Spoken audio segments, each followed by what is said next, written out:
Welcome to the Groomer Next Door. You're listening to my mommy and daddy. And now our feature presentation. Hey everybody, and welcome to episode 56 of the Groomer Next Door. I'm your co-host Chris Green. Sitting next to me is the We Travel All Over just to do this podcast, Sarah. Hello. This has been a real challenge to get this one done today. One, it was kind of like, we've got the Thanksgiving slump going on. Then we were like, we got info, we want to talk, we want to do this. And that wasn't working out. Then equipment malfunction, and, well, here we are. Yeah, we didn't know the Giddy Goat was closing early because of holiday hours. So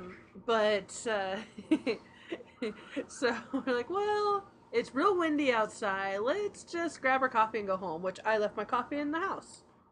Well, you can always go and get it. I think I just might. All right, now that you have your coffee, are you feeling better? Yes. All right. Nothing worse than having a nice hot latte go to waste and die on the counter while you're trying to do a podcast. Not good. Especially when we don't get lattes very often. That is true. We try only to do it once a week if we're going to do an episode over at Giddy Goat. But, you know, when it's cold, like it's been cold for the last few weeks, so we haven't been able to do it for a long time. So, but it's been really nice lately, and when the weather ends up being nicer is when we start seeing more of the, like the outdoor cats come out. They're the feral cats? No, just the neighborhood cats. The neighborhood cats that have a home, and they just wander loose. And it kills me when I see cats outside sometimes, because they dart across the street. I've seen, I don't know how many cats get hit because of that, because there's some real jagoffs out there who actually try to get those cats. Yeah, they are. It's like, I'm going to aim specifically for you. Yeah, and they do that with anything, with raccoons, with armadillos, just any kind of animal. They do it just to do it. People are probably saying, what's an armadillo? I really didn't see an armadillo until I saw one armadillo in California.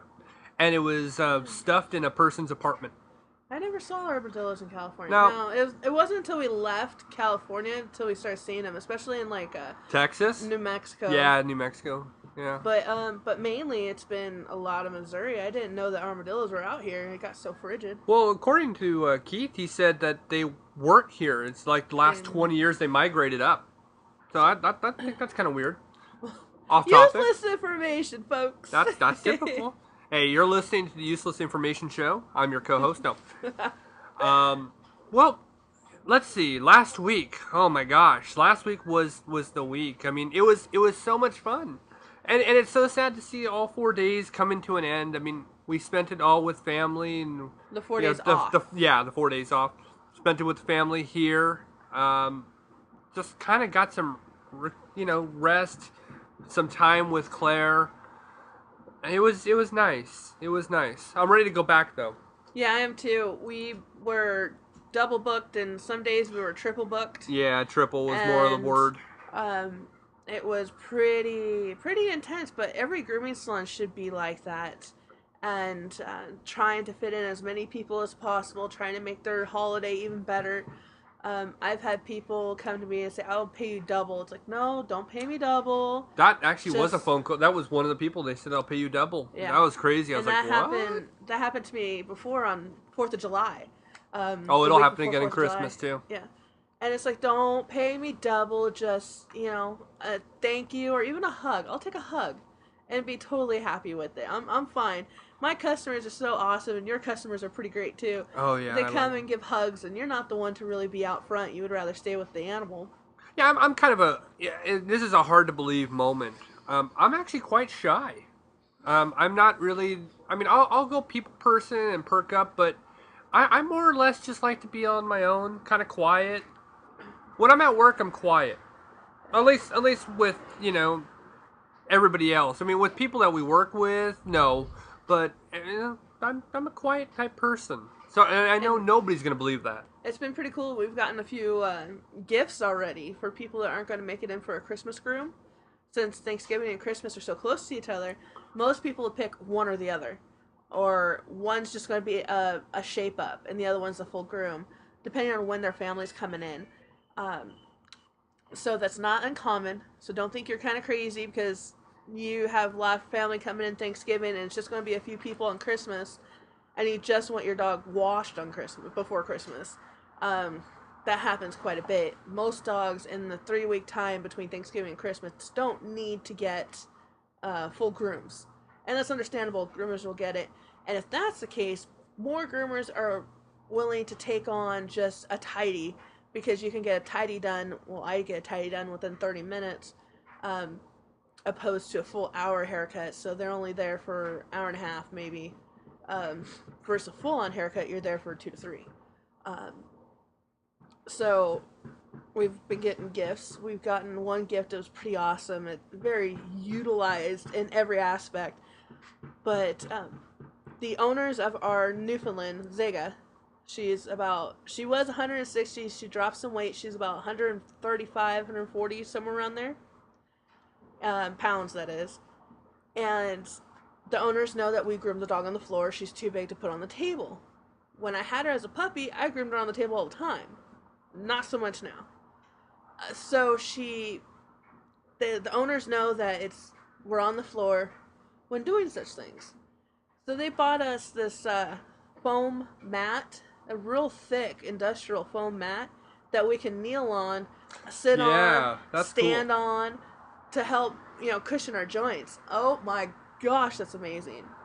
A lot of people elect to give gifts to their groomers during the holiday season. More than welcome to.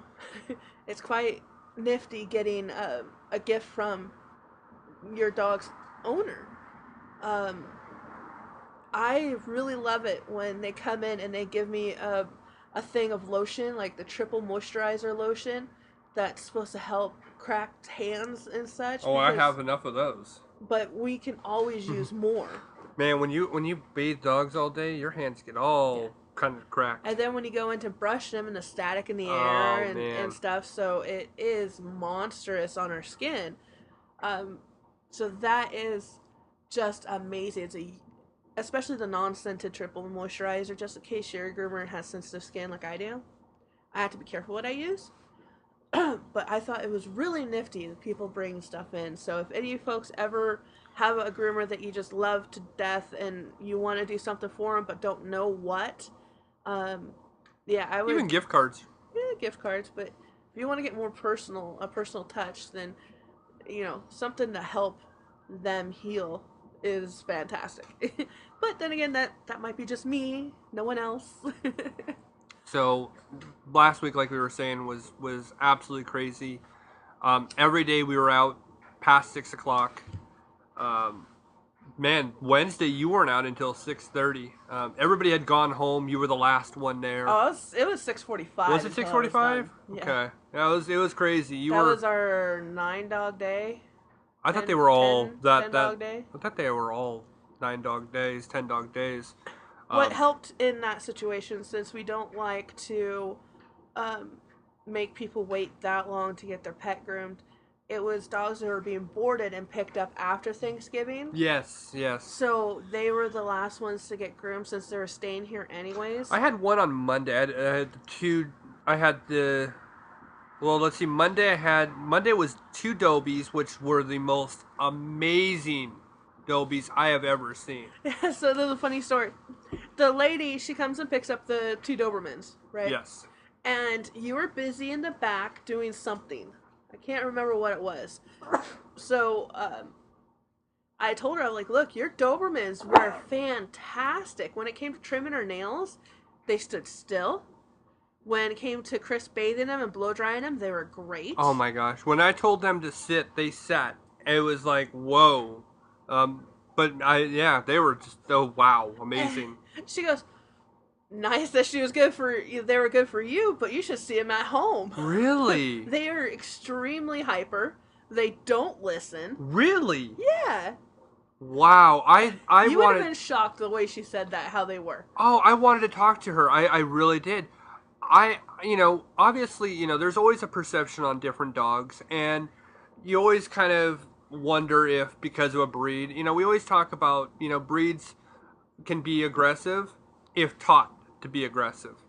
And you never know, and I hate to always worry if a pit comes in, a Doberman comes in, even some German Shepherds. I'm always kind of, nice work. I,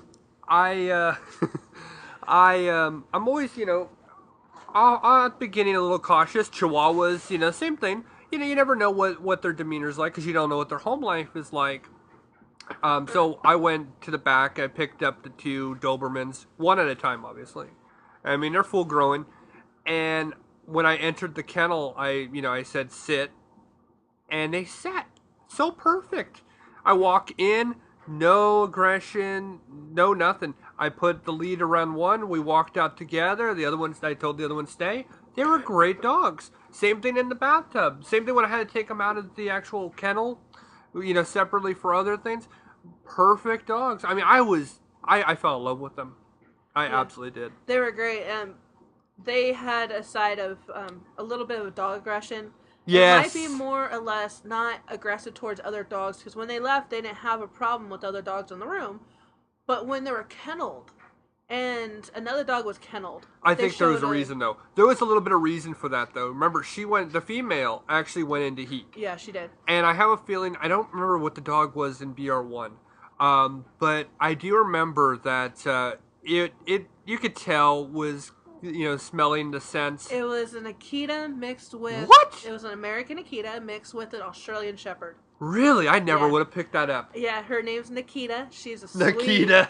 Sweet dog. I was actually going to name Katana Nikita, and Ami. I wanted to name her Ami, but Chris kind of vetoed that, and so did my dad. And then he said Katana, and then my dad's like, "Ooh, I like that." So but we were driving to Oklahoma when that story's for another time. But that was a very long drive of trying to come up with a name, and that was great fun. Nikita, instigated it too, but for the most part, they just wanted to see everybody, and it was just funny to hear the lady talk about her two Dobies when they're at home. They don't listen. They won't sit. They constantly play, and they constantly get under my feet. I cannot believe that. I mean, I saw the aggression, and if you've ever seen a Doberman, if you've ever seen one, lift its lips up, show all teeth, and growl, it gets a little fearsome. But it was towards the Akita mix. It was like, I would say, all I would say was in my daddy voice, enough. And they would stop just in their tracks. They would stop, sit, and that was the end of it. Very, very good dog. So that, I didn't even know that. Wow. And then, along with that day that you did both those Dobermans, we had two standard poodles come in. Oh yes, that's another reason why I wanted to do this episode, because that was a moment of the week that I wanted to capture forever, because that was fun. That was weird and fun. Well, I'm gonna try to tell this story without getting choked up. And I'm already, so good luck with that one, right? When I first started working in Rolla, moving from California here, I worked at Carol's, and I had this poodle come in, a standard poodle, with this really lovely lady. She had a nice, Texas accent, just sweet as pie. She does. And her standard poodle Sophie has prone to seizures when she gets too scared. Well, the groomer that I am, I like to make sure the dog doesn't get anywhere near that state where they feel like they're going to seize. So I started meeting her outside on neutral territory, talking to Sophie, petting Sophie, getting to know the owner. And then Sophie came on in, was just fine. One day, they had to drop off in a hurry, and Sophie came on into the shop. Well, she was feeling real stressed out. And as I was talking to Delane, her pup went into a seizure. Scared me to half death because I've never been through anything like that. I've never seen a dog go into full-on seizing moment. I've seen dogs go into panic attacks. We've had a couple of those. We've actually seen that. That can be a little challenging. Gotta give you that one. So once her seizure was over, and I helped Elaine keep her still and not hurt herself, we had to hold her down so she didn't thunk her head. We continued grooming. After a little bit of grooming Sophie just by herself, they got another standard poodle, Henry, and we got him as a puppy. I was only his second groomer. His first groomer was the breeder. So I got him real young. Started him off real good, and he loved coming in. And then Sophie became a lot more okay with going into a grooming salon as long as her brother was there. So it's one of those things I'm gonna have to take a both together to keep her, calm. And Delane really liked what I had to do and the way I treated her dogs, and told her husband, who was part of the Rolla Daily newspaper, about me. And that's how I was able to be featured as a personal profile on the front cover of Rolla Daily News the first time. Excuse me.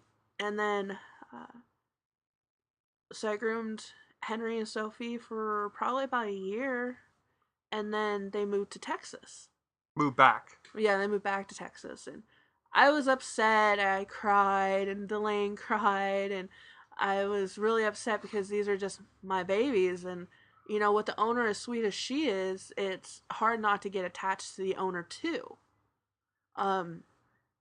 And they moved, and Delane became friends on my Facebook. I got to see Henry and Sophie at least, and made sure that the groomer that she chose out in Texas were going to treat him right, and he did. He treated them very well. He even took professional photos, kind of like what we do with our fundraiser. Well, that's another story, but we'll go into that later.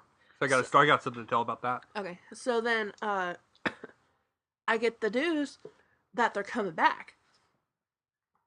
I'm thrilled. I'm thrilled by no means, just thrilled. I never got to see Henry full grown.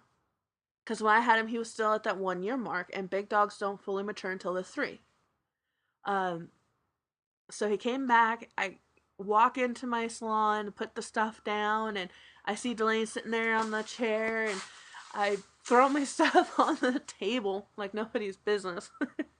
Mess everywhere. And I come running in, I give Delane the biggest hug, and I've missed him so much. It's just an amazing hug from an amazing woman. And I got to see Henry, full-blown, grown-up, stunning standard poodle, white. And then I got to see Sophie again, just as beautiful as she's ever been. And they're both very overgrown, but we kind of took care of that. So,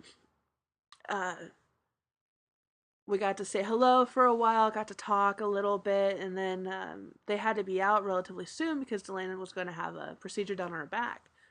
And we got him done exactly at 2. And as I was brushing out Henry's got such thick coat. It is what would be any creative groomer's dream coat. It poofs up when it needs to poof up. I would love to get in there with some color, but I understand she likes them naturally beautiful, and that's what they are, is naturally beautiful. I forgot to tell her that we have feathers, though, that we put in our hair, because she's the inspiration of putting feathers in dogs' hair. Is she really? Yeah, I did not know that. Delane's hairstylist put one in Sophie's hair one time. And that's how I learned how to maneuver around it, and how it works just fine. So that's why I got feathers of my own. Oh. I did not know that she was the actual inspiration, huh? So we had fun. You had fun washing and drying 2 standard poodles. I washed one of them. Well, that day I had 4 large dogs. I had 4 big dogs that day, and of course then I had 5 medium-sized dogs. If I'm not mistaken, I think it was 5. I don't think I had a 6th one in there, but it was. And none of them were under 10 pounds. No. That's why I say medium. That was a rough one. That was Monday, if I'm not mistaken. But what was weird for me was being able to actually work on dogs that really started your Rolla grooming. Yeah, you were able to get your hands on something that helped me progress as far as I've done in Rolla. And that was really strange. I mean, it's one thing to spectate all these years, but To hear me talk about a yeah, certain dog for so long and you actually be able to get your hands on them and work on them yourself, you can see what I'm talking about. yeah, I thought that was And weird. That was more weird than I Zega, than yeah, me taking on Zega. yeah, That Zega's one of them too. yeah, but Zega wasn't like, oh my gosh, Henry and Sophie. That was really strange. Yeah, because they're the only standard poodles I've groomed in Rolla. And then I come to Shadow when I inherit two more, and this isn't talking the golden doodles or the labradoodles. Those are an entirely different type of dogs. But Yeah, you have a couple standard, pictures of Sophie and Henry, right? Okay, well, I'll put that on this. only problem was with Sophie. I didn't get a last picture because they were in a hurry and I couldn't get the photo. But I do have one of Henry. We'll try to find some of Sophie so I can put it on The the other album one art. I have of Sophie is with a full-on top knot, beautiful top knot with pretty bows in her hair. Well, when we're done when we're done recording, obviously you guys all see it in the final product. But when it's done, send them to me so that I can put it in the album art. That would be kind I of cool. owe a huge amount of gratitude to Delane and RD for what they've done and putting us in the photo of We'll put in you. yeah, and in the picture I see Henry is so tiny, so small, and then seeing Henry now, but they really helped me immensely with getting me notarized in Rolla. Carol was a little upset because I didn't get Carol's pet salon in the back. But No. I remember it being. It was there. It was there. It wasn't. no. Gosh, in my mind, it was there. I Oh, know. no. I have the paper No, right he here. cropped it out because he had to make the picture fit around the yeah. words, or the words around the picture, so the picture couldn't be too big. So he had to crop it out. Oh. But yeah, Carol was a little offended. I've been here for 30-some years, and And she's yet to be in the paper. You've been in 3 times. I've had 2. yeah. Huh. So it was kind of nifty. I need a separate one. If you're part of Rollin, you want to put me only in the paper. I got to catch up with Sarah here. I you know what? No, I need my own separate Oh shush. accolade. Anywho, but I thank them every time for that because I've had people come up to me in the short time after that paper was released. Are you the groomer, the one in the picture? Yes, I am. But now I have a bandana I wear. That's my trademark, and no other groomer in Rolla wears a bandana out. So you can always tell if you see a lady with a bandana in their hair, this is probably me. Not very many people in Rolla wear bandanas. So I thank them every time they come in for that. Her reaction when she saw the dogs was just that was reward in itself. Just because she's like, oh my gosh, that's my babies. They look the way that they always have, and she was really excited. Oh, Delane, when Delane picked up, She goes, oh my god, they're so clean and soft, and it was that moment for me that I was like, wow, I was able to achieve your status. I met your standards, and that was important. and I have to give props to our new slicker brush. That thing mowed through that hair like nobody's business. You say that with Zega too. Yeah, that brush Yeah. is fantastic. It's by Master Grooming Tools. It is a double-sided slicker brush. One side's got the slicker bristles. The other side has bristles are just alike, just point upwards. And I keep another soft slicker in hand for the little guys like the Yorkies and some of the Shih Tzus. We both have the same sets. I mean, I don't have the small one like you. Mine's a little bit different. Yeah, you got a small one though, but you got a soft slicker to help with the little guys. Well, yours But is this one powered through those standard poodles like, just fluffed them up on top of what you've already did brushing them and blow drying them. This slicker just, oh my gosh. I just kept saying, I love you, my brush. You I did, love you my brush. did. I love my brush. If you didn't have 2 sides, I'd kiss you. You did. You were the whole time I'd walk back in there, and you were just loving on your brush. I was like, do you want to be alone? And you're like, please. Oh, okay. Any brush that can save a groomer's hands is amazing. It could use a little more cushion on the handle. I'm not going to lie there. But for folks at home, this brush would be absolutely amazing. I think we should actually put a picture of this brush up. Well, I'll put a Because picture. for the folks who have really thick dogs, the Newfies, the Huskies, the the Akitas. the double coated dogs, or the really super thick dogs. Okay, well then remind me. I'll try to remember. I'll Okay. put it on the album art. But a lot of people, they take a slicker brush and put it on their arm. And if it scratches their arm, it's too much for a dog. That's not necessarily true. It is if you're trying to use the slicker on a Chihuahua or, a Chinese Crescent, which you really shouldn't be using slicker brushes on anyways. You would strictly comb. Yeah. But that's not the case. Yeah, it might seem firm, but the dogs don't mind. Zega was all loving it. She was leaning into my brush as I was brushing her chest. She's like, "Oh yeah, oh yeah." She was boy. I just remember watching them. They were just so happy. That was fun. That was the biggest part of starting my week, is seeing those two, seeing Delane, and seeing her reaction when she picked up. She was in awe. She was, for one, surprised that in 4 hours I was actually able to, 3 hours, I was able to give Sophie a haircut and do clean face, clean feet on Henry and brush him out and such too. Which leads us into our next part that we want to talk about is big box pet store grooming. Yes. Now you have an experience in working for the big box, so you understand what happens over at the big box stores. So let us know, you have the first-hand experience you have now outside of the big box experience. Tell us in your details what you wanted to talk about. Well, the problem with big box pet stores, when they're grooming, and you know who they are more interested in the numbers. Yes. Not all of them, because I have worked at my store itself. A couple of our managers put their foot down and said, "Look, our groomers are going to do a good job and not a half butt job." That sounds just as bad as saying half butt job. Wow, that might be the worst ever. Half butt job. Sorry. That almost sounds like butt implants. Like Kim Kardashian is gonna be here and she got a half of her butt worked on. Do you want my white girl butt side or my Kardashian butt side? Moving on. So at our store, we didn't take in as many dogs because we wanted to make sure that our quality was out. That's one of the reasons why we had one of the highest ranking salons in our district. And then came our regional. Hence our nice big old bonus that we got that I miss so much. Anywho, Delane, she had a bad experience at one of them. Yeah, one of them. In Texas, and they did a terrible job.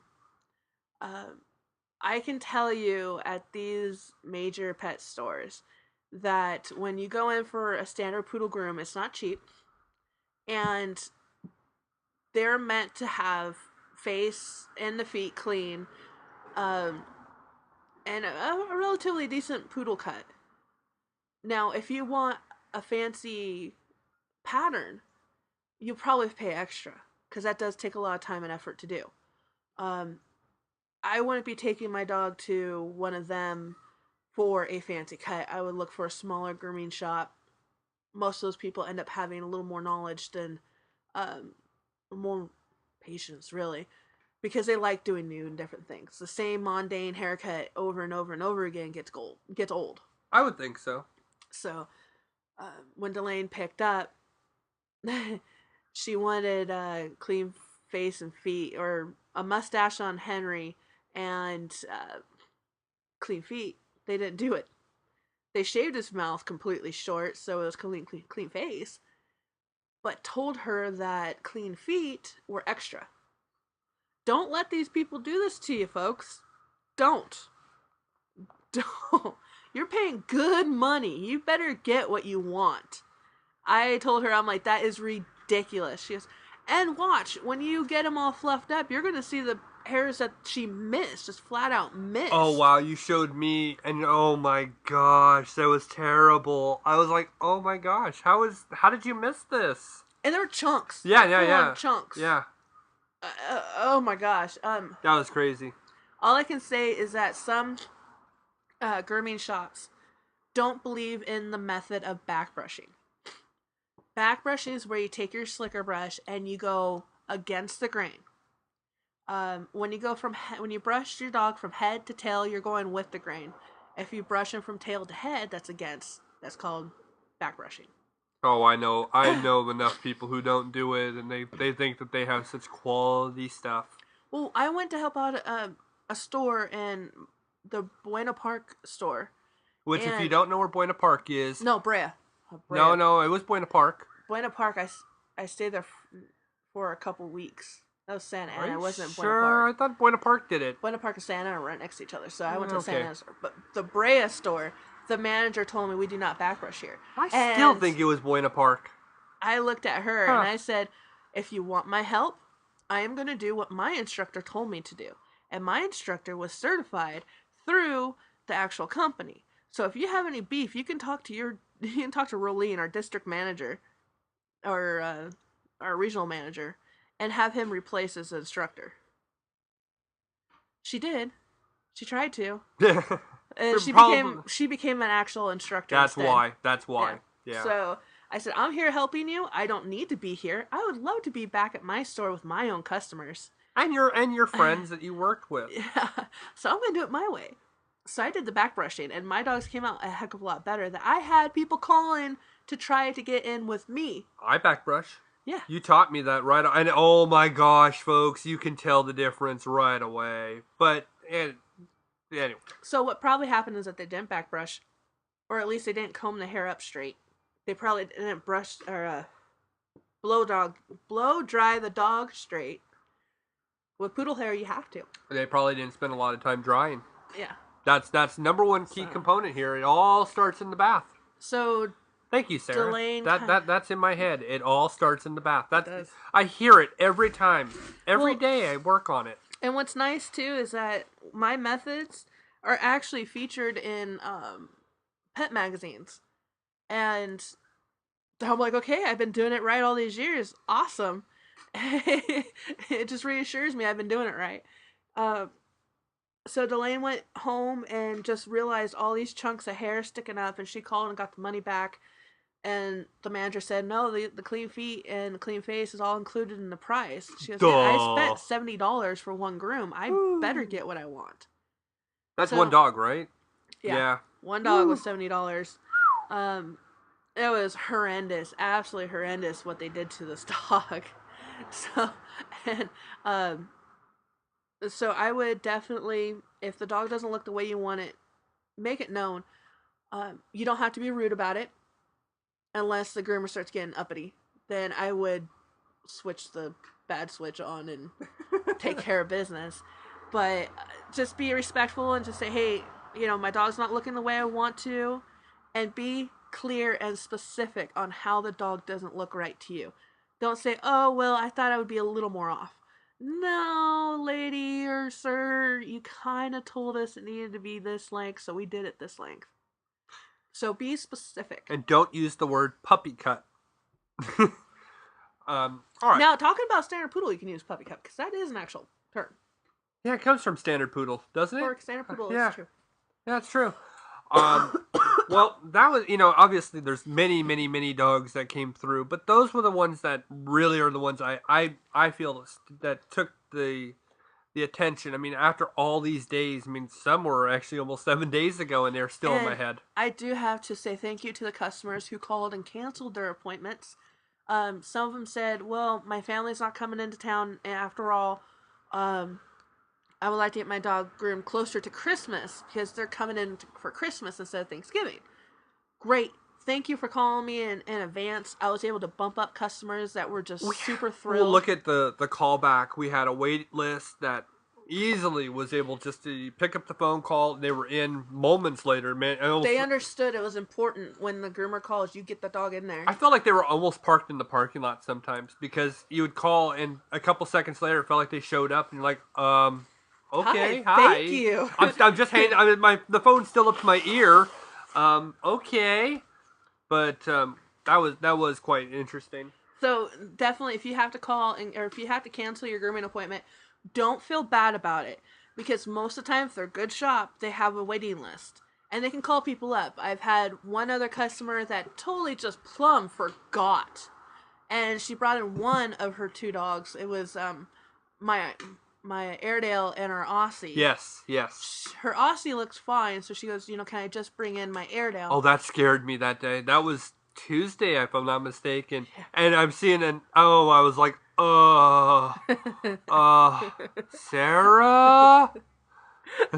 So she brought in her Airedale, and I was able to get one of my dogs that were dropped off early that were supposed to be for an afternoon appointment, but they had to drop off before work. No. What had happened was somebody had brought in an extra dog. They missed their appointment by a week. And it was the same day, and that's how you were able to move her into that spot. She didn't. I don't remember how that worked. Musical dogs. Oh yeah, that worked last week. A customer showed up early, so therefore I was early. I was able to give the dog's appointment to someone else who really appreciated it, and then that happened so many times last week, and I'm just like, I'm going over there. And if you are boarding your pet for the holidays and you want to get your dog groomed while it's being there, so when you pick up, your dog has been boarded and groomed, please let them know as soon as you make that boarding reservation that you need your dog groomed too. Because we had a couple people say, well, if you can you it's like, them? Oh, I'm sorry, you don't understand. This is not the kind of week that works. That's what happened with me getting out almost at 7 o'clock at night, is because I wanted to get that groom dog done. Well, it's like you want to do it. You really want to do it. Because but the people were so sweet. I know, so nice. And you're just like, oh my gosh, I have no, and usually it's always a big dog. It typically, at least when I'm out there, it's usually a really big dog, and it's like, I don't have any room. I don't have anything left in my tank. That too. I'm tired, and it's only Tuesday. So we had, even though it was a short week, it was a great week. We elected not to work Friday. Thursday or Friday. Well, Thursday's a holiday. True. So Friday, we elected not to work because we wanted to spend time with our family. And well, give us a good opportunity to spend some really good time with Claire, some good movie time, some good just downtime that we... we're so busy all the time, and we haven't really had that stop. I know we're working Christmas Eve. Yeah, by appointment only. If you don't have your appointment by a certain day, it ain't happening. And you have to drop off in the morning and pick up at afternoon. It's one of those, I'm sorry, folks, but I need to make sure I'm out there early because I got presents to wrap because we don't have a big house, so we can't exactly hide gifts very well. And then the day after... I take that... we have a big enough house, but our kid... Oh, yeah. ...is able to find anything. I mean, she found dinosaur bones. Are you kidding? She's that good. So you just can't hide anything from her. Yeah, so, groomers need time to their family, too. That's why we made sure to take Friday off, is that we would love to groom your pets. We would love to be with your pets, but... we need to be with our families too. And we have to give a shout out to all our kennel staff that work Thanksgiving and Friday and Saturday, taking care of all of our guests and making sure they're all, kept up. One day I really want to sit down with each one, and it's actually Sarah put this in my head, the Shadowwood kids. I would love to do that. Just interview each one of them, put it into one file. It'd take a couple days or even a couple weeks, but that'd be so much fun. I want to do that one day. So, a big thank you to them to making sure all of the pets stay safe, they stay healthy and happy, and they get their times in that they need to get in. And it is a madhouse there. We had 50-some runs. I gotta find out what the grand total is. 58. But I don't know how much the grand total was. Yeah, I don't know. And we had... some kennels had 2 dogs in them, because we have really large runs. Well, some people actually board. When they board, they put 2 dogs in one. 2 or 3. Yeah. But a big thank you to them, and for all you folks that aren't in the Rolla area who are. That's a lot of people that listen. Now, if you're in Canada, which that's our second largest market. I don't know how many people understand this. This show is, predominantly in the U.S. Then follows with our listeners up in the Great White North. And then after that, it goes over to Europe, which is so bizarre that we're heard over in Europe. Yeah, it is. But if you're boarding your dogs through any kind of holiday or any length of time, when you come pick up your dog from boarding, if you're happy with everything, make sure you say thank you. Call the owner of the place and say thank you. Because the effort that they take is so amazing. I see how how hard Laura and Chloe and Leah, now back from school for a little bit for the holidays. Is she back for a while, or just for a little while? Just until winter break's over. That's over, isn't it? Or is she actually done until actual past all December? Yeah, winter break. But that's not yet. Oh, anyway. But I hope so, because I enjoy picking on her. Laura, Leah, Chloe, Craig, Jesse, they all work so hard to make sure everybody is in place, everybody's taken care of. So if you feel like your dog was kept and maintained properly, let the owner know that they're doing a good job. Yeah, it helps. Because we don't know anything unless somebody tells us. So, they come in on the days off, on the holidays. Yeah, we they can't came let in the dog Thanksgiving. go the entire holiday. No, they have to be there. And they have to make sure the dogs are taken care of. So say thank you to them, because they gave up their holiday so you can have one. And onto a side note, Black Friday was very plentiful for us. Plentiful for us when I say we actually have more equipment for the podcast, which I am excited to use. Unfortunately, Sarah has locked away my lovable toy that I got. So, anyways, sorry, we had a great person pass by. I wanted to wave and say hi. So, anyways, we scored one of the big deals this Black Friday, which was the GoPro. So, what's great about that, which you might be all wondering, how does this benefit me? We will be able to shoot a lot more, which is going to be fun. We'll be able to shoot a lot more, make a lot more vodcasts.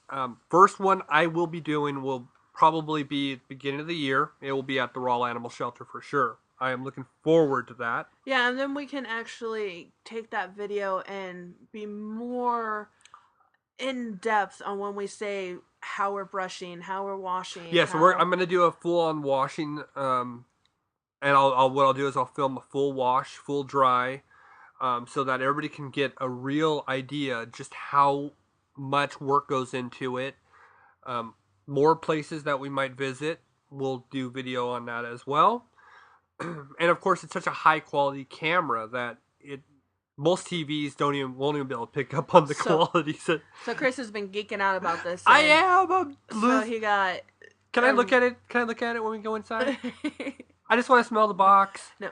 The reason why he is not allowed to open this yet, because last year when I went out and picked out my beautiful boots, I'm regretting doing this. He would not let me wear them to the Christmas party for one night and made me wait until Christmas Day to try them on, or to wear them.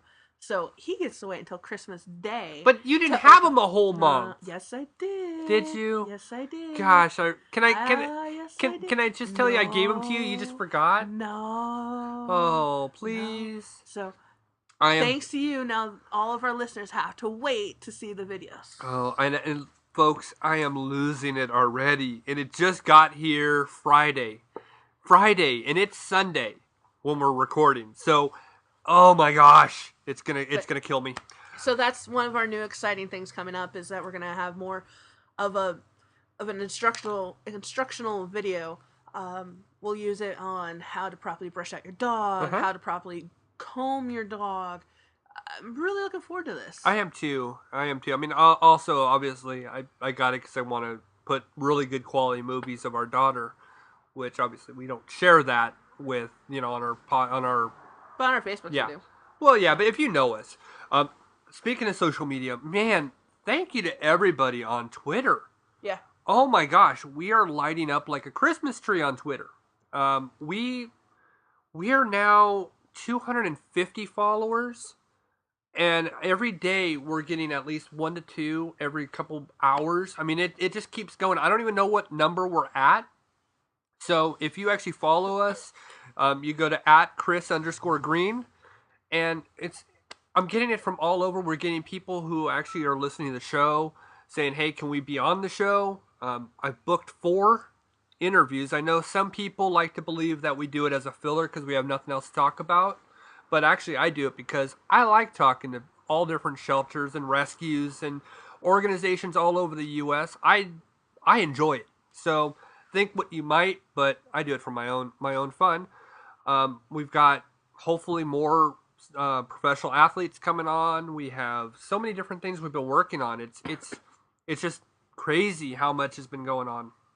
So thank you for following us. That still to kind of gets me. I'm still a little surprised.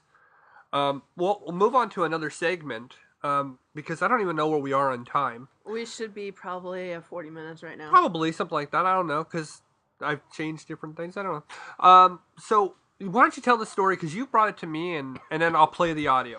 Well, all I did was I was looking through my Facebook and I saw the feed on one of my customers' Facebook page, and it got me thinking, oh my gosh, this is a thing. And what it is, it's France is dealing with a bad fisherman issue. It's not just France. Yeah, it's actually other places, but I have this one. Yeah. Singled out France. Yeah. And they, on their fishing boats, they use live cats and dogs and kittens and puppies for bait for sharks. They keep them alive, and they said some are dead. Some cats and dogs they use are dead, but they hook them up, and they go and string them out in the ocean to catch sharks. Yeah, and what they do is they take the kittens, and right at the scruff, they put the hook in through the scruff, and hook it all the way around, and then drop the kitten. And the audio that I'm about to play, it's kind of sad, I guess would be the best way of putting it. It's a little bit much, but it gives you an idea. You'll hear the kitten in there, and they're in the water. Trust me, the video, don't watch the video, but I wanted to actually get the audio in there so that you could have a real in-depth idea of what is going on. And you can find this online by by Googling dogs used as shark bait, kittens used as shark bait. It's everywhere. And it started, 2004? Well, I saw it as early as 2004, but I'm pretty sure they've been doing it for a heck of a lot longer. I'm sure than that. It has. But once it really started becoming on the radar for, animal rights activists, it looked like it was 2002-ish, maybe even, like I said, a little sooner. Folks haven't really been taking animal rights as seriously until probably within the last 15, 20 years, maybe. Maybe not even that. Yeah. Probably the last 14. This still goes on. This still happens. Right. So, sit back and listen. Just listen to this. Ain't nobody got time for that. Ain't nobody got time for that. Ain't nobody got time for that. Ain't nobody got time. Ain't nobody got time. Ain't nobody got time for that. Recently, while filming a DVD, The Marlin of Venezuela, we witnessed and filmed rich, white, American anglers using live cats and kittens for bait to catch blue marlin and sharks. I could not believe my eyes. These wealthy traveling fishermen are doing this for sheer entertainment. And when asked how they could be so cruel, there were several answers. And I quote, "I hate cats. I love to watch a big shark eat a full-grown cat." One boat owner said that he was helping out the Humane Society by taking hundreds of cats and kittens off their hands since they were overcrowded because of global warming. Then he went on to remind me that the last 1,000 or so years, man has persecuted cats and cat owners by burning them alive because of suspected associations with witches, especially the black ones, end quote. These anglers take razor-sharp hooks in a small piece of line, and then they bury the hook through the line, through the cat, then through the line. The line keeps the hook from tearing through the flesh as a cat struggles to get away. Then they suspend the cat or kitten from a fishing kite where the cat can only swim in circles and meow until a shark, marlin, or tarpon kills them.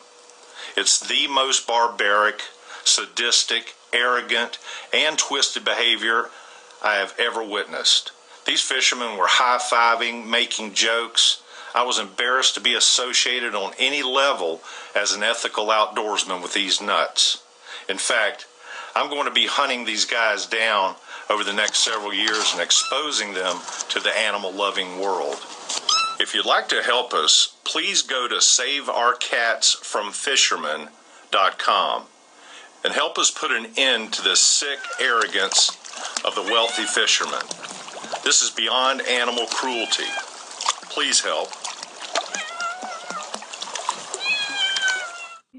Well, that was our Ain't Nobody Got Time for That segment of the week. I can't believe it's a thing. I really, oh my gosh, I don't put it past humans to do such things. But oh my gosh. And, you know, normally I don't like doing these audio clips. I find that the content sometimes can just be overwhelming. That was the worst one I've had to do so far. You know, I would rather have more of the woman marries dog. That was fun because it, you know, she wasn't committing bestiality or anything. It was just a goofy story that was funny. This wasn't funny. You know, watching them put a hook in a kitten, and then I think about, you know, in this audio clip they said mostly they like to use black cats, and then I think about Rambo, and I'm like, that is just sad. It just it upsets me. And I saw that, and you know, they put the hook through below the nose on the dog's upper lip. Yeah, they're even worse they're with them. Huge. I mean, the gauge on that hook is ginormous. I mean, it's bigger than most people's tongue rings, and luckily the French ambassador of the U.S. or for the U.S. I'm not sure how to. That sounds right. For the U.S. He said that if there's anyone doing this, they are going to put a stop to it. This was back in 2004, 2002. He said, we do not condone this. We do not allow this. It is illegal for them to practice this. And will pursue full legal actions for whoever is caught doing such things. There is a island off of the east coast of Africa who they said estimate 150,000 dogs that run loose on this island. A lot of them go there just to pick them up. And then some of them have the audacity to pick up pets out of the backyard and use them as a bait. It's incredible how human nature just throws this life aside, like animals don't mean anything. I mean, I'm sorry, but they're one of God's creatures. If it's not used for anything specific, you know, I eat meat, you know, and they're one of God's creatures, but it's one of those, it's to help plenish what I need. But when you start killing for no reason, yeah, just to I'm catch sorry, a but shark. Yeah. You know, for one, sharks. There's other ways. There's other ways of catching sharks, and you don't even need to catch them. That's you know, true. It's like whaling. There's certain things you just don't need to do. I don't see how the shark population is so incredibly thick that it needs to be done like what happens with deer hunting. Yeah, it's not the same. Doesn't work the same. You know, if deers aren't controlled, they will become diseased and kill off themselves. That's how nature takes care of overpopulation. So I don't condone it. I am appalled when I saw this. And we honestly didn't have very much to talk about until I came across this. Well, we had our week in review and things like that, and I didn't want to miss a week, especially after, you know, the delaying situation, you know, having her and being able to work on dogs that meant so much. So it was always going to be something. And when you told me about that, I'm like, oh my gosh, we gotta post this. Yeah, it's just the amount of assholery in this world is terrible. It is pretty sad. I'm gonna, you know, we're gonna leave you guys in just a moment. I've actually had this audio radio clip. It's from Bill Ziegler. We told you guys a few weeks back we actually did the interview with him. The unfortunate side was we actually, unfortunate technical me. difficulties. I- It wasn't you. No, it wasn't you. And Well- again, you keep saying it was your fault. It wasn't your fault. It was an amazing recording. Bill was a complete gentleman about it. He was a really nice guy. I have the utmost respect for him. Oh, I do too. And all he has done for the pit bull community. He's also known as Pit Bill. Yes. Well, you'll hear about it. I mean, I have a full radio clip from, and it's a long one, from New York. They were on the radio. I've been holding on to it because we've been trying to actually get back in touch with them. He's so busy, the unfortunate, health issues. So I'm going to actually end our show and play that. So you're going to get a whole different show at the end. One thing I do want to add in, I know I didn't cover this part with you earlier, but I would go to their Facebook page. Yes.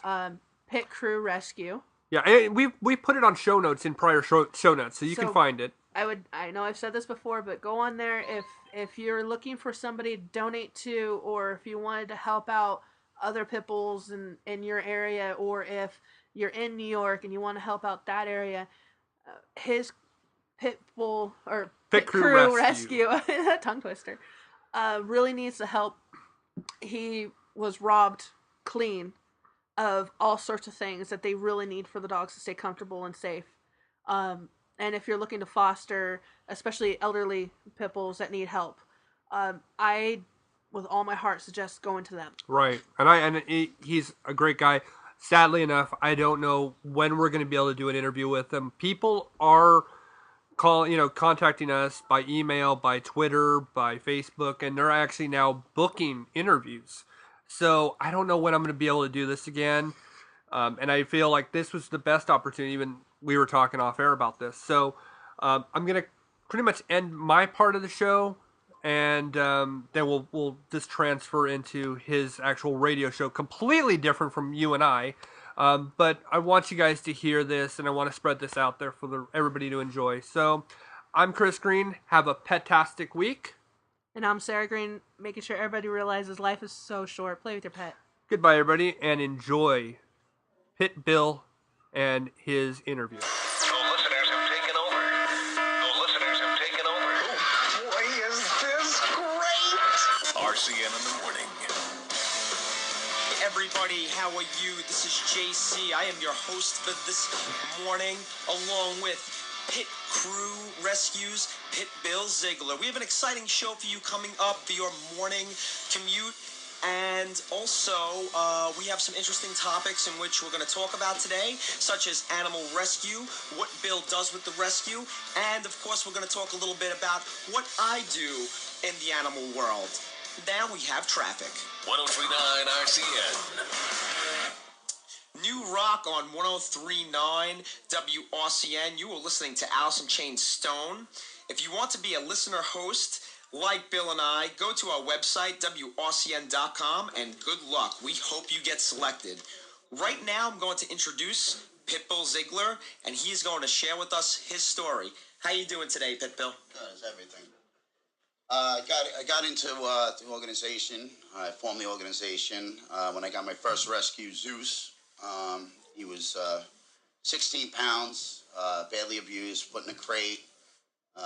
He had cigarette burns on him, and I figured how else could I do more for the breed, so I formed Pit Crew Rescue. That's really, really amazing because, it's people like you that actually help make a difference in this world.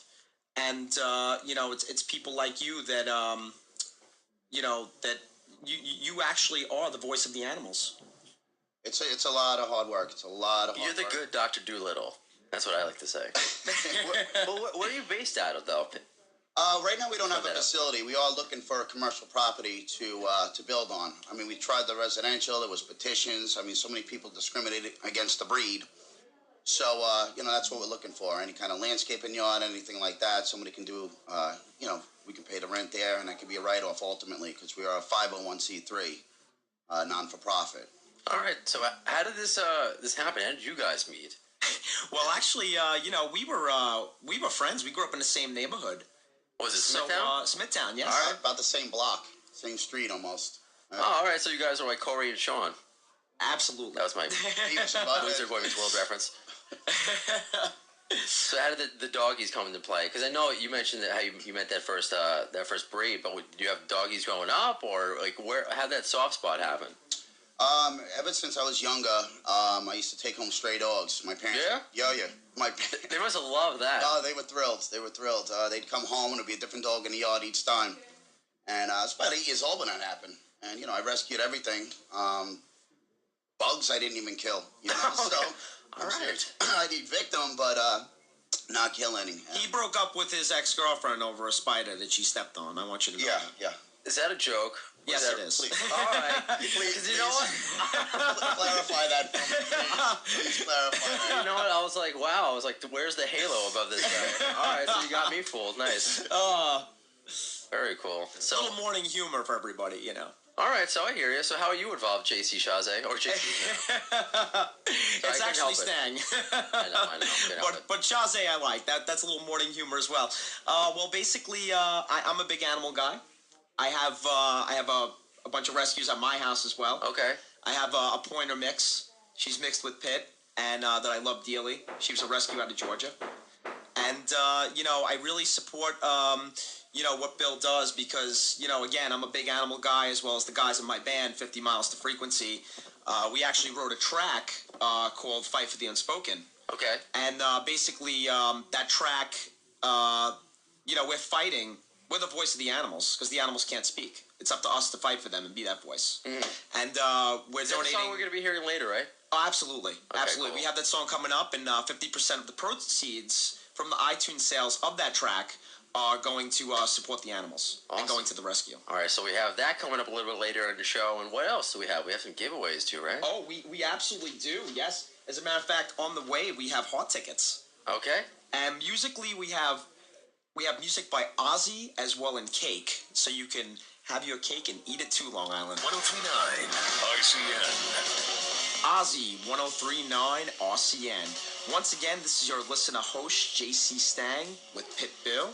I have Pit Bill right now in the studio next to me.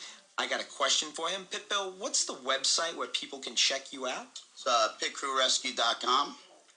And I believe you have an app now that is really cool. Can you tell us a little bit about that? Yeah, right now it's for the Android. It basically links you to all the events, education on the breed, where you can donate, our store, everything. We have the iPhone app that takes a couple weeks to verify, so that'll be coming next. Very, very cool. I want to thank Michael Miller from Miller Creations for making that app as well.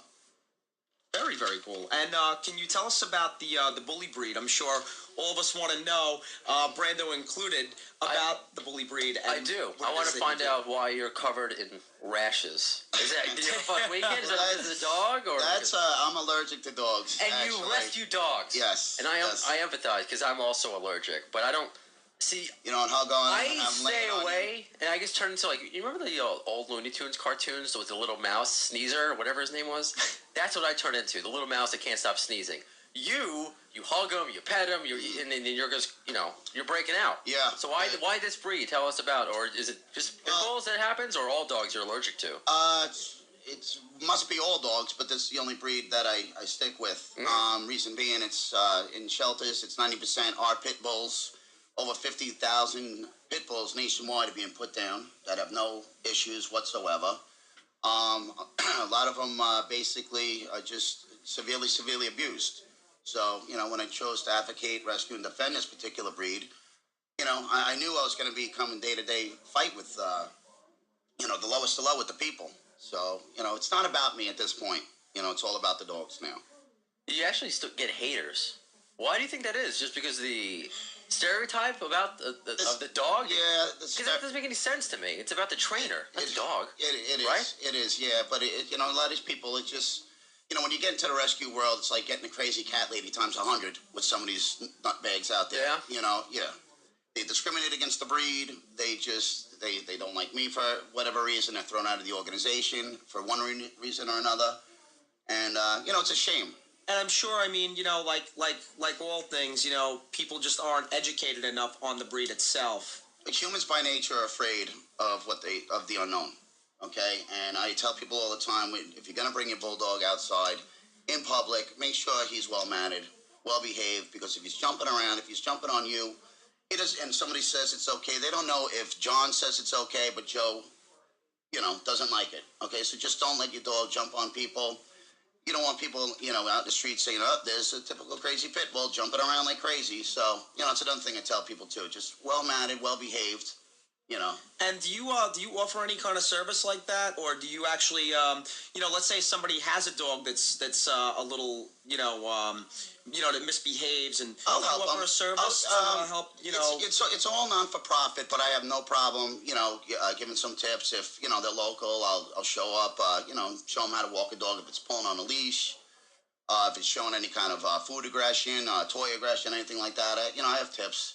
I'm not a professional, I'm not a trainer, but from my experience, these certain techniques have worked very well.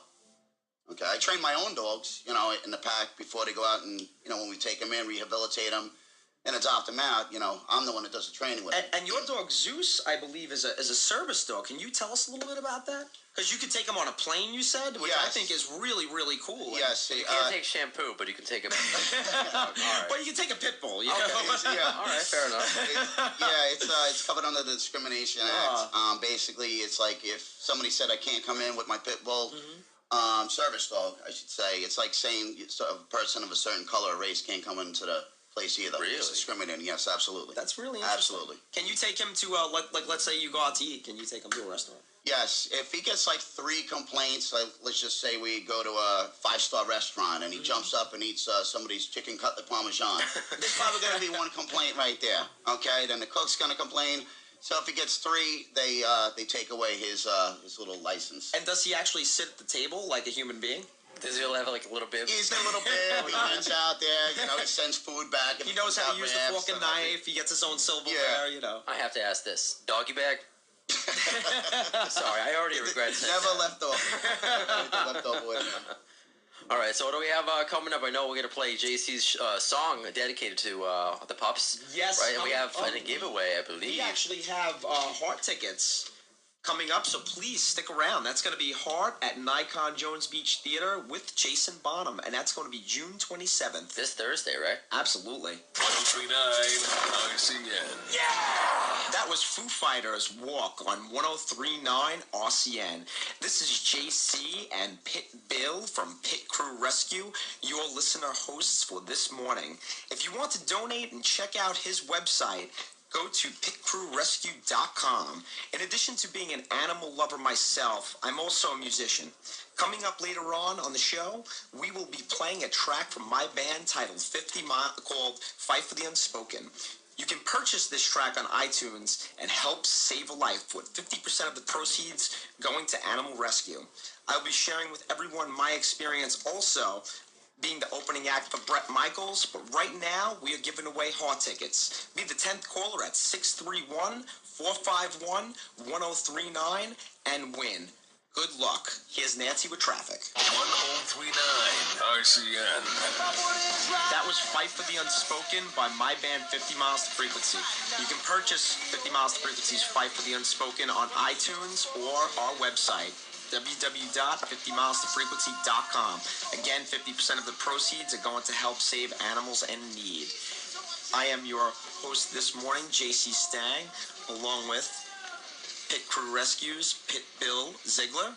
And actually, Pit Bill has some questions that he would like to ask me about my band. Yes, when did it all get started for you? Well, it all started back in 2008. It was basically myself and my good friend, guitarist Matt Siciliano.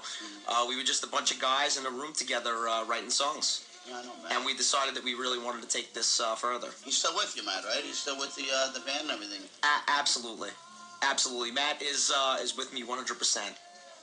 So what made you, I guess, what's more, like, the lyrical content? I'm sure it's not all about doggies. I'm sure there's some about girls. Some about maybe about the Cold War. Well, well, we do have, we have a song called Gone in the Morning, and that song's basically about the whole rock and roll lifestyle. It's about the party, the after party, the girls, the stage diving, and the whole rock and roll thing. All right, because, like you said, 50% of the proceeds of this song that I'm playing right now go to Animal Rescue. Absolutely. But the girl stuff, I guess they're leads into, you were telling me that you opened up for Bret Michaels a couple shows? Oh yes, absolutely.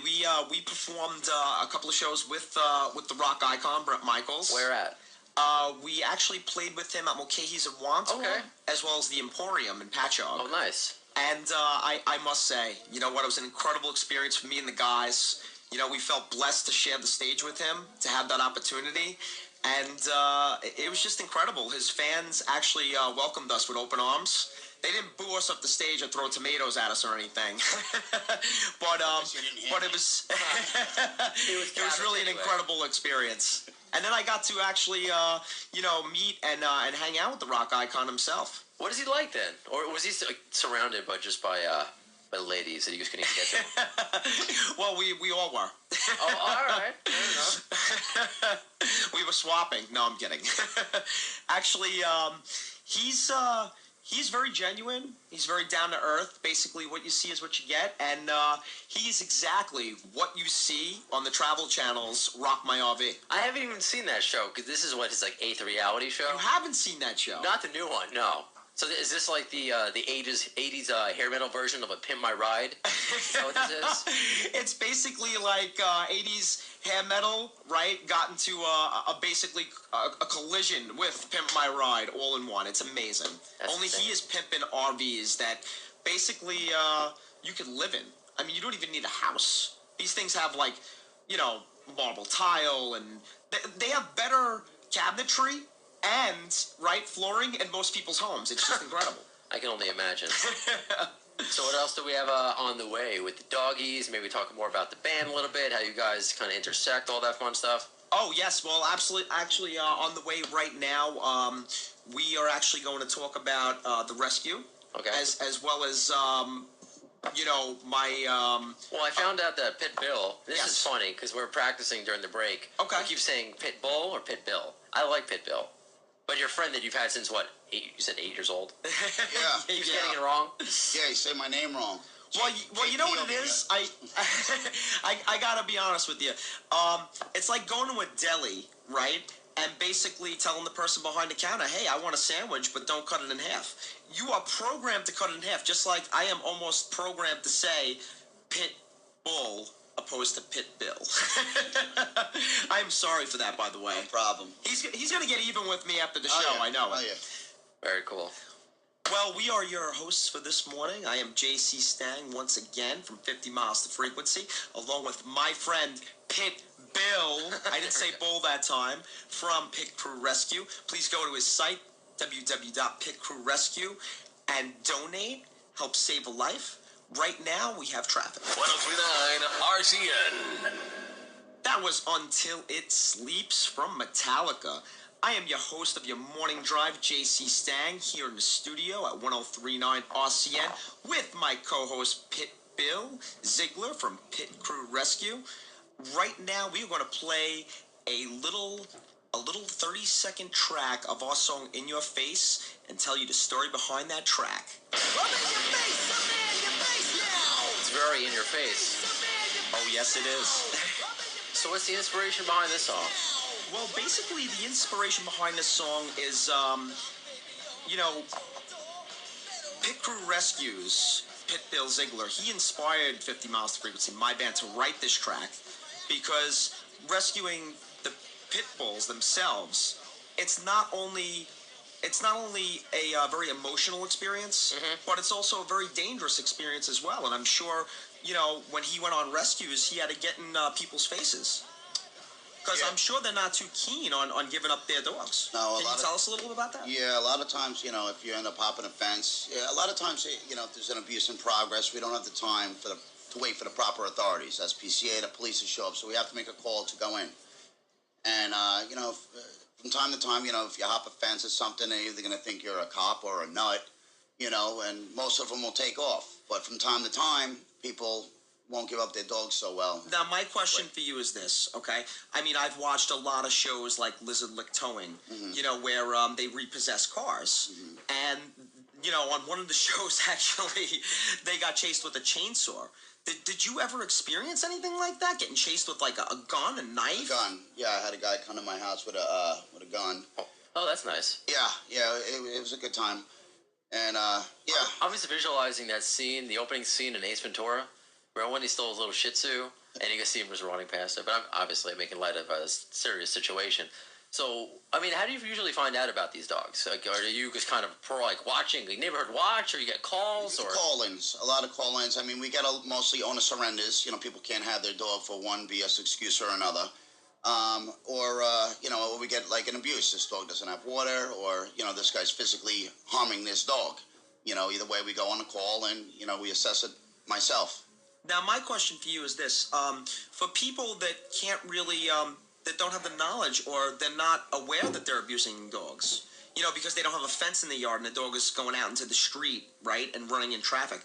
What do you do in situations like that? Do you help them? Do you get somebody to donate a fence? Do you come with a crew and I will actually. I'm not going to buy the material, but I'll you know, I'll donate my time. You know, I'll get someone, you know, a crew to you know, donate time to you know, patching a hole in the fence, so to speak. Give them some education. You know, you really shouldn't let your dog play on the highway. I mean, really, but it's common sense for us. I mean, you know, we get it, but you know, unfortunately, you know, it's not so common because you see this a lot. You know, I actually I see this in my neighborhood. I see all the time. People just, their dogs are running around everywhere, and it's just terrible. You got to watch out. A lot of it's, you know, people don't realize if you put a dog in a hot car, you know, it's getting warm out now. You know, on a 70-degree day, within 15 minutes, it can go up to 100 degrees. And on an 80-degree day, it can go up to 120, which can cause a dog to have organ failure, have a stroke. So, you know, first thing is to, you know, get the license plate, have them paged from the nearest stores. You know, and then call the proper authorities, have witnesses if you have to, you know, take the window out or, you know, go a little further. I don't recommend it, but, you know, if it's a matter of life and death for the dog, you got to do what you got to do. Well, with technology, I think that you take out your cell phone because most cell phones have video capability and you can just right, record and you video. can, yes. This way you have proof that, you know, hey, I'm not breaking into the guy's car because I want to take his, you know, well, you don't want to also break break or anything. You also don't want to break the window. The dog could, you know, be, you know, come after you, or it could cut himself on the glass. You know, so there's other, you know, you try every other option before something like that. You know, try to cool it down through the window with some water. Did you ever have to do that? Physically take a bottle of Poland Spring through the crack of the window? No, I never had that. Quench your dog's thirst that is in a car sometime? No, I never had it. No, I never had that experience. But, you know, I've heard, you know, a lot. You see it all the time. You see it all the time. Dogs are in the car, and you know, we get the owner or the owner's car. I'll be like 5 minutes. Like I was going to 5 minutes. 5 minutes. Then it's a half an hour later. Exactly, and that's when it can go up. You know, 50 degrees. You know, it go from 70 to 100 degrees. You know, and just leave the AC on, leave 103.9 on, and your dog will be happy. That's it. Inside the car. I think what you're doing is amazing. And again, you can donate at www.pitcrewrescue.com. So go to that site, donate, because your money's going to a proper place. Coming up at 8:10, we have some hot tickets, so don't go away. 1039 RCN. Hello, Long Island. How are you? This is JC. I am the host of your morning drive with Pit Bill Ziegler from Pit Crew Rescue. Today, we are going to give away prizes to the Heart concert for our 10th caller. So please call the studio if you want a chance to win at 631-451-1039. And we wish you the best of luck. 1039 RCN. That was Pop Evil Trenches on 1039 RCN. This is your host of the Morning Drive, JC Stang from 50 Miles to Frequency, along with Pit Bill from Pit Crew Rescue. And we want to give a shout out and a mazel tov to you, Terry and Selden, to winning the tickets to go see Heart at the Jones Beach Theater. Kick ass. If you didn't win, now we have another pair to give away at 9 o'clock. So please, call in. I don't even think you need to be polite about that. People will call in anyway. You know what? You're absolutely right. Why would I be polite about that? Well, I mean, not saying you shouldn't be polite. Well, yes, this is true. But you can say, call in, and people will just call. It's amazing. It's amazing how that works. You know what? It's like putting out birdseed, and you know what? You don't even have to call the birds. They will come. It's kind of like letting people do their own morning show on the radio. And what was Terry telling us off the air that she's thinking about? Oh, she did sign up with her future daughter-in-law, and that she wants to use that to get to know her better. Now that will be an interesting episode. I'll say, tell her right now. Absolutely, I'm going to get them in here. All I have to say is one thing. What's that? Okay? Let me know. Keep me posted on when that show is going to air because I definitely want to listen to that. I got to imagine they have the awkward conversations about their son. You know, I saw him naked when he was 2 years old. I saw him naked last night. Just really weird things. So what made you guys sign up then? I know you're here, of course, doing some wonderful things for animal rescue. But it's actually, to be honest with you, he put a gun to my head and he physically told me, if you don't come down here, I will shoot you. Super soaker, right? Yes, a super soaker, of course. Well, it is summer, you know. Exactly. But you were telling me off the air, Pit Bill, that you're not a public speaker, so naturally you're on the radio. Yeah. And the fact that you save dogs, naturally you're allergic to them. So you're like an oxymoron, just walking around. Perfect sense. So what made you, though, like, reach out, seriously, though? Do you get nervous, or you just don't like talking? It's not about me at this point. It's all about the dogs. Right. Okay, so, you know, I just got to put all that behind me and just go with it. You know, we need help. We need volunteers. We need donations. We need to get the word out. We need to educate. All on the breed. You know, we have dogs up for adoption that need their forever home. And, you know, that's really where it's at. So what made you pick this guy, J.C. Shaze? Everybody else said no. Everybody else said no, you know? Wow, that should make you feel pretty good. You know what? I gotta tell you, it does make me feel pretty good. But what makes me feel really good is the cause. I know you will. Is the cause, and basically, you know, it's people like Bill, right, that really make a difference in this world. Because again, like I was saying, fight for the unspoken.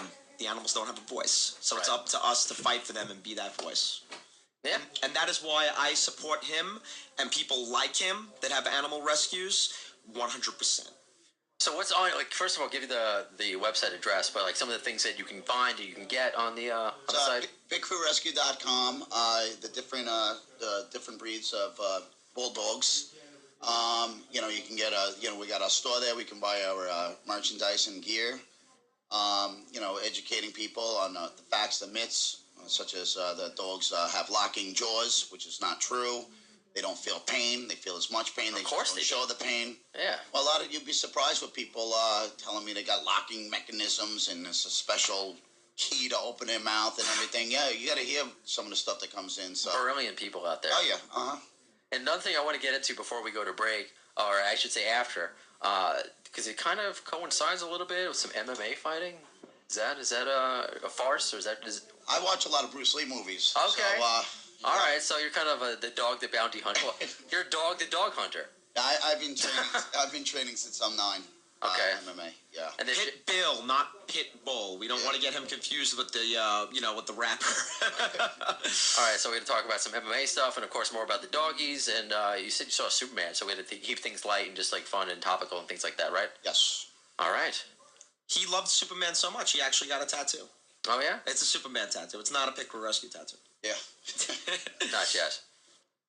So once again, remember how we end breaks? You write everything down. Beginning, the end, and then we have awkward moments like this now. On 103.9 RCN, hey, I'm JC. Hey, it's Mr. Bill here. Oh no, it's going to break now. Oh. I just didn't want to end it because he might get upset if I say Pit Bull by accident. Pit Bill is a tongue twister, I have to say. All right, so let's end this awkward break. 103.9 RCN. This is JC Stang, the host of your morning drive, here in the studio at 103.9 RCN with Pit Bill. For those of you that have been listening to the show, today's topics are animal rescue, music, and hot topics. And now we're going to talk about MMA and how it coincides with what you're doing. Bill? That's where you talk. Say something. Dead air is frowned upon. Talking to the microphone. Yeah, well, you know, I've been doing MMA since I'm 9, and you know, with rescue, it's like you were saying before, it's dangerous, okay? And you know, a lot of times, you know, people don't want to give up their dogs, and you know, I believe everyone should know how to defend themselves. You know, and that's what we're working with your brother. With his dojo, he's going to be giving a seminar, you know, free seminar to anyone who's, for any of the volunteers for Pit Crew, you know, just to teach them, you know, some basic holds and, you know, stuff just to get out of any kind of situation. So basically, what you're trying to say is you want to handle the situation with the gentle art, which is jiu-jitsu. You wouldn't throw a punch at somebody, but you would put them in and maybe a Vulcan death grip. yes, a Vulcan deck. Yes, yes. Or the crane kick. No, I'm kidding. Well, yeah, just, you don't want to end up getting in trouble. If I've gotten in trouble before, self-defense with excessive force. But, you basically just want to, you're there for the dog. Either way, the dog's coming with you. It's up to them how they want their day to end, to be honest with you. And you want to assess the situation with not joint manipulation, but you want to do it without destructive force. You don't want to throw a punch. You want to basically use their force against them. Right. I try to, use my mouth first, and tell them, not biting them. I mean, basically, Easy there, Mike Tyson. Basically, just try to talk, the dog's better off over here and, sort of thing. But, people get real defensive. There's a lot of people in here. There's drug dealers, there's drug addicts, there's gang members, that want to play the role as, being all hard, and, again, we're there for the dog. That's we're not there for a problem, but either way, we are leaving with that dog. That's how it is. That's excellent. So as far as your MMA experience, I actually was speaking with you about this about a month back, and it's something that's very interesting. Maybe you want to tell our listeners about that. Did a dog fighter actually challenge you to an MMA match? I challenged him. Oh, you challenged him? I challenged him, yes. So what, there was some like amateur Michael Vick that wanted to actually fight you? I basically wanted to fight him. I wanted to destroy this guy, and I wanted to do it in a legal setting. So. And what? He backed out? Yeah. Oh, come on. That's gotta happen. That sounds like that's like pay-per-view right there. He backed out. He's a dog fighter. He's a punk. So he uses his animals to do the fighting for him. I basically, how I would have did that? I would have set that up in a sanctioned dojo, but made it a charity event where every time somebody walks in, they pay $5 at the door.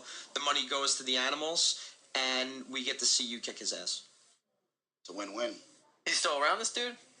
I have no idea. All right. He changed his number and everything. He was done after that. All right. Because I was thinking if we can call Matt or something like that. Because we have the power of radio.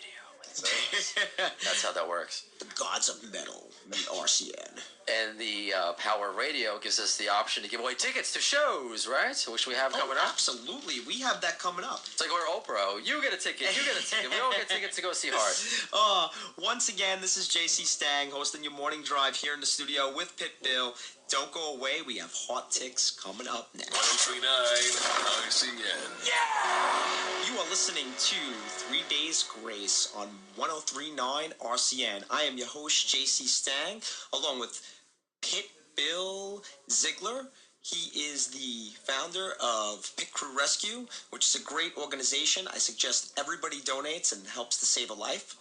Anyway, right now, speaking that we're on the subject of music, because we did speak about animal rescue earlier. Of course, we spoke about my band. And then one of your songs that is dedicated to animal rescue, and then half the proceeds go to that. Oh, yes. Actually, that song, I want to tell our listeners a little bit about that song.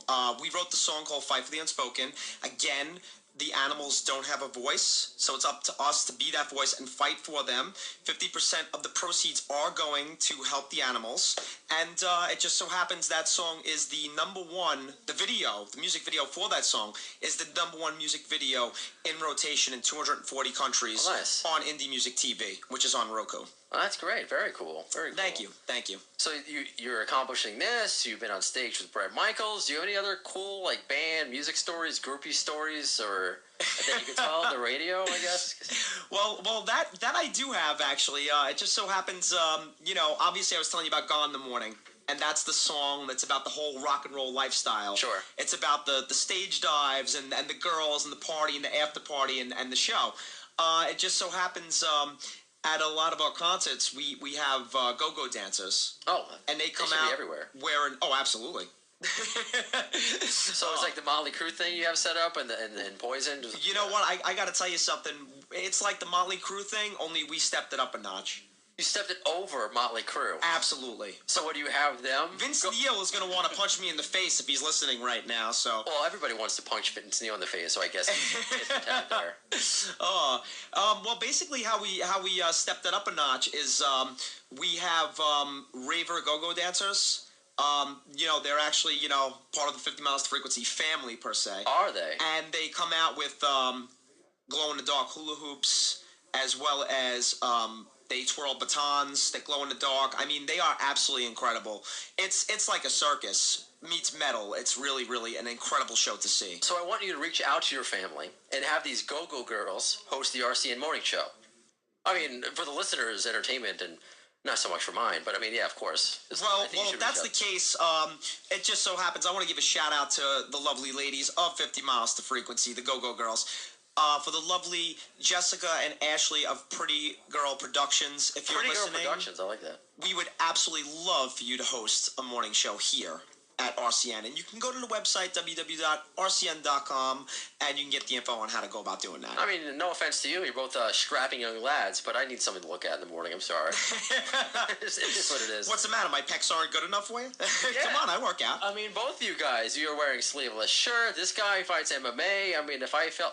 Oh my God, I really belong in like a cartoon or something like that. I have like SpongeBob arms. I get tattoos to cover up my lack of muscle. I think that's how that works. So you guys have a half an hour left. Well, a little over a half an hour left of your show. Well, you know what? I have to tell you, we're really excited about that. Because it gives us a chance to talk about some more hot topics and to maybe give away some tickets. Well, absolutely, we are going to give away right now 2 tickets at Heart. For this Thursday at Nikon Jones Beach. Be caller number 4 and win those tickets. Again, I am JC Stang, host of your morning drive, along with Pit Bill Ziegler, and you are listening to 1039 RCN. And the number is 631-451-1039. 1039 RCN. How you doing today? This is JC Stang with my host, Pit Bill Ziegler. You are listening to 1039 RCN. We would like to actually, at this point in time, at this moment in the show, we'd actually like to give a couple of shout-outs. I'd like to give a shout-out to my band, 50 Miles to Frequency, my family, my girlfriend, of course, the pets. I mean, come on, that was our topic of the day. Indie Music TV, Tim Martinez, Olga at Pop and Preska Magazine, Chris Carrion, co-writer of Fight for the Unspoken Song, Combat Factory, Rescue Inc., all the listeners, 50 Miles to Frequency fans, and everybody just that I had not mentioned. I do love you. I really do. So if I didn't mention you, don't, feel left out or disappointed. And I would like to give a shout out to just everybody in general. Thank you. And I'd like to thank, my volunteers, the supporters, local SPCA, family for supporting me. Basically everybody that's lent a hand, donating, whether it's your time, material, or, however, it's really appreciated, and 100% goes to the dogs. And that's what this organization's all about, is the dogs. Thank you. So, and what's the website again, and how people can find you, and how people can download your song, so we can donate to your website, all that fun stuff. PitCrewRescue.com, also on Facebook as at Pit Crew Rescue. It's a fan page there. My band's website is 50milestofrequency.com, and that's the number 50 miles, number 2 frequency. At the website, there's also a link which links you directly to our iTunes, where you can purchase In Your Face and Fight for the Unspoken, which 50% of the proceeds go to help animals that suffered from abuse and neglect. So let me ask you this then. Now that your stint is almost ending with the hosting the RCN morning show, being a radio DJ, would you rather do this again, or would you rather clean dog poop? I gotta be honest with you. What's harder? Because I know you guys came in super prepared and you're writing all these notes down. I mean, so what's more, I don't know, more involved, I guess. What's more daunting? What's a more daunting task? Well, for me, the most daunting task of the day was waking up at 3:30 in the morning. Yeah, there's that. 3:30 in the morning does not like me. Yeah, you forgot that time existed? You know what? I have to tell you, I never even knew that time existed unless, I'm getting home from like a bar or something, or a club after a playing gig. a show. Right. I was going to bed at that time, not waking up at that time. What about your dog Zeus? Is he usually up at this time? He's up when I'm up. He's usually up making him breakfast. Zeus is amazing. He cooks some scrambled eggs. Yeah, he's good like that. All right, well, thank you guys for coming down. Did you work off a sign-off, or are you just going to woof us to break, or how are you going to do it? You know what? Actually, to be quite honest with you, if you can spin a track for us, that'd be wonderful. Something metal. What do you have that's really metal that's ass-kicking? Oh, we have a lot of stuff coming up. Now we got some Volbeats. I like the Danish metal. You know Danish what? Metallica. Actually, some Volbeat- Deftones on the way. Deftones are great. That work? A friend of mine, he actually went to a festival in recently in Virginia, and you know what? Both those bands absolutely rocked and killed it. So I'd love to go out in style. All right, so we're gonna Let's also metal it up. You know what? Metal it up. You know what else is on deck? As I stutter through this, Judas Priest. Very nice. That's pretty metal, right? Oh, absolutely. 1039 RCN. Okay, gotta go in my bedtime.